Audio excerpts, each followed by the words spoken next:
저는 그래서 어떤 거래를 함에 있어서 제가 뭔가 이득을 보면서 상대방도 어느 정도 이윤을 남길 수 있는 거래가 돼야지 계속해서 유지가 되고 약속이 이행될 수 있다라고 생각을 하거든요. 합리적 소비를 하기 위해서는 같은 물건을 적은 비용으로 구입할 수 있다라고 하면 그 기회는 당연히 잡는 게 맞기는 한데, 너무 이렇게 최저가나 높은 할인율로 가다 보면은 그에 맞는 리스크가 따른다라는 느낌이 들더라고요.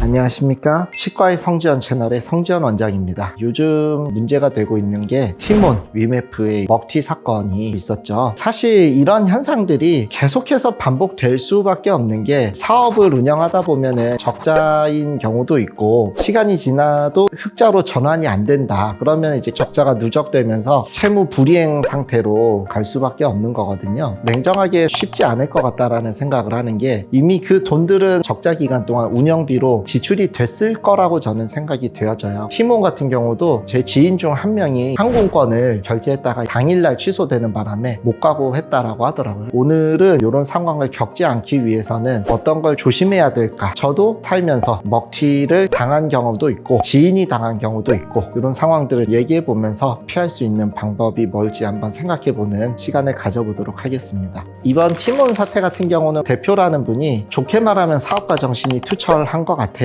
예전에 큰 돈을 한번 벌었는데도 불구하고 사업을 크게 하다 보니까 이제 결국 이 사단이 난 것 같은데, 세상이 빨리 변하는 것 같아요. 한번 성공했다고 해서 성공할 수 있다는 보장은 없는 것 같고요. 본인이 의도를 했는지는 모르겠지만 많은 피해자를 만들게 된 것 같습니다. 저는 이번 사태에서 셀러라는 분들이 정산을 굉장히 늦게 받았다는 데에서 놀랬습니다. 사업체를 운영하는 입장에서 영업일 기준으로 신용카드 같은 경우는 결제를 하고 이틀 정도 후면은 결제한 금액이 다 들어오거든요. 정산을 77일까지도 늦게 해줬다라는 거는 2달 넘게 외상 거래를 한다라는 건데, 그분들도 조금은 방심했던 것 같아요. 그래도 티몬이 많이 알려져 있는 기업이기도 하니까 설마 문제가 생기겠어? 라는 생각을 했을 것 같고, 티몬을 통해서 판매되는 매출이 있으니까 그거를 포기하기에는 어렵지 않았을까. 2달 넘게 지급이 늦어진다라는 거는 위험이 큰 거래가 되지 않았나. 소비자들도 성금을 내셔서 포인트를 많이 사셨던 분들이 있는 것 같아요. 터지기 직전에는 재정 상태가 안 좋으니까 높은 할인율로 포인트 판매를 했었던 것 같은데, 포인트를 10%를 할인해서 팔았다라고 치면은 이 포인트를 운영하는 경비가 있을 거잖아요. 마케팅비도 필요하고 전산망을 유지하는 거, 고객센터 등도 필요하고, 사업마다 틀리겠지만 60-70%는 경비로 나가요. 30% 정도가 순이익으로 남는 사업체를 운영하고 있다라고 하면은 10% 할인을 해주면은 순수익의 30% 이상을 포기해야 되는 상황이거든요. 월급으로 치면 100만 원 월급 받던 거 70만 원 받고 일해야 되는 그런 상황이기 때문에, 그렇게 되면은 남는 게 없거나 적자 구간으로 돌아가는 경우도 있고, 10%만 할인을 해도 그 정도로 큰 효과가 있는데 10%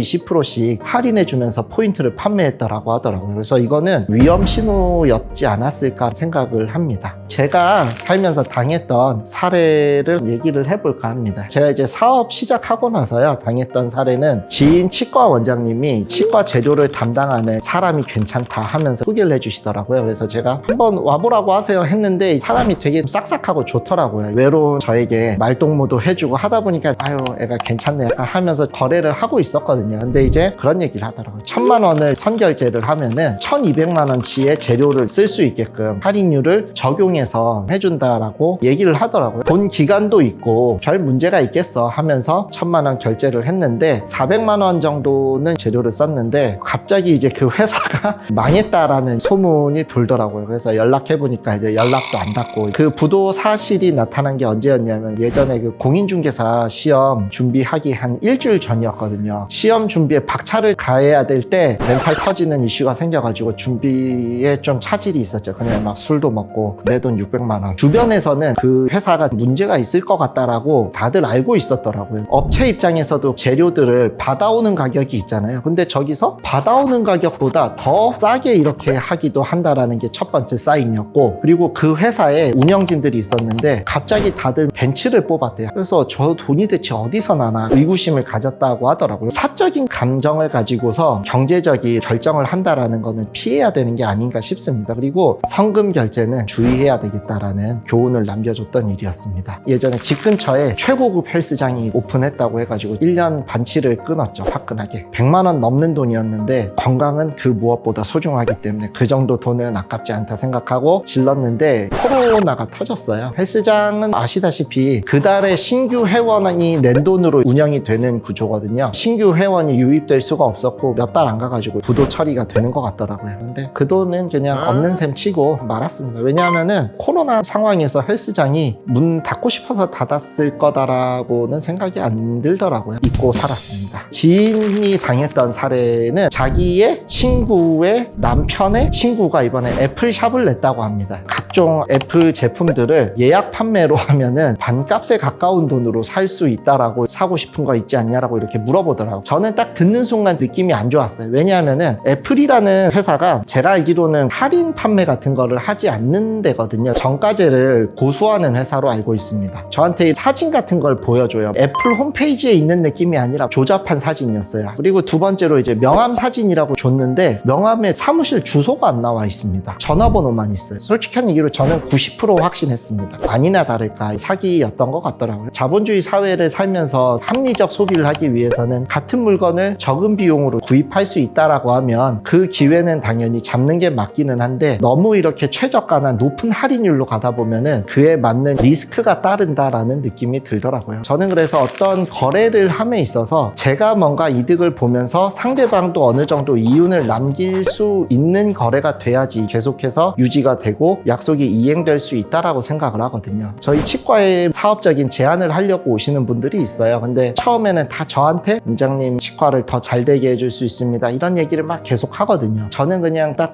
얘기합니다. 그래서 당신이 원하는 거, 당신이 얻을 수 있는 건 뭔지 얘기하라고 합니다. 그래서 그걸 들어보고 서로 윈윈 한다고 하면 저도 고려를 해보고, 만약에 나한테만 좋은 거고 저는 바라는 거 없습니다, 이런 식으로 얘기하는 사람들은 뭔가 숨기는 게 있다, 꿍꿍이가 있다 생각이 들어가지고 되도록 피하려고 하는 편입니다. 우리가 경제적인 결정을 할 때 그 사람과의 인간적인 관계나 과거의 명성, 팀원도 그랬죠. 과거에 좋았던 시절이 있었잖아요. 그래서 이런 거에 연연하기보다는 이성적인 판단을 해야 되지 않을까 싶고요. 우리 현자 타임이라는 얘기가 있죠. 제가 정확한 의미는 잘 모르겠지만 감정적인 데 휘둘리면 이성적인 판단을 하기가 어려워지니까 돈 거래 같은 거 할 때는 현자의 마음으로 돌아가서 신중한 결정을 해야 되지 않을까 생각합니다. 남의 돈을 쉽게 생각하는 사람들은 벌 받아야 된다라고 생각을 하거든요. 남의 돈이라는 거는 그 사람의 피와 땀이잖아요. 근데 이번에 너무나 많은 피해가 생긴 것 같아가지고 저도 참 안타깝게 생각합니다. 불현듯 떠올랐던 저의 안 좋았던 추억들을 한번 끄집어내 봤는데요. 시청자분들께서 보시고 도움이 되셨으면 좋겠다라는 생각을 했습니다. 오늘도 시청해 주셔서 감사합니다.